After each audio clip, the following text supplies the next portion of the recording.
après le bootcamp, j'avais, mon stage qui a duré 6 mois, qui était dans une start-up super cool où, net pour les personnes, atteintes d'obésité qui souhaitaient mieux là, mais vraiment sur l'aspect, psychologique et ouais, il y avait toute une application avec un parcours, et c'était là que ça m'a initiée au no-code.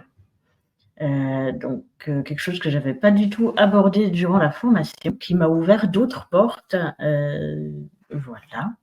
Et ouais, c'était une super équipe et donc ce stage a duré 6 mois. Malheureusement, l'entreprise a dû fermer ses portes et là aussi, pour la première fois, j'avais l'impression de faire partie de cette équipe, ne serait-ce qu'en tant que stagiaire, qui était là que depuis 6 mois et pourtant j'étais là dans cette épreuve avec, mes 2 collègues et ouais, ça fait aussi une expérience, émotionnellement forte et un moment mémorable.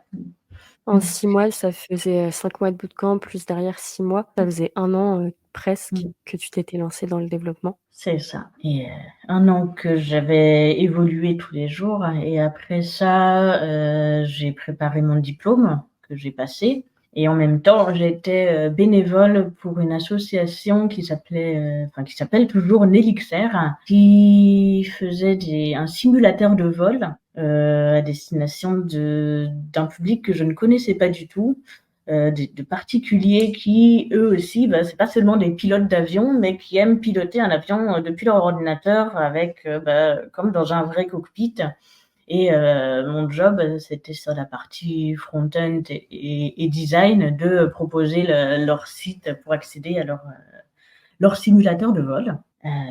Après, j'ai quitté cette association pour me mettre à mon compte quand, mon activité, ne me permettait plus de faire tout ça en même temps. Parce qu'au bout d'un moment, il faut choisir, hein, et le projet a pris son envol et c'est super.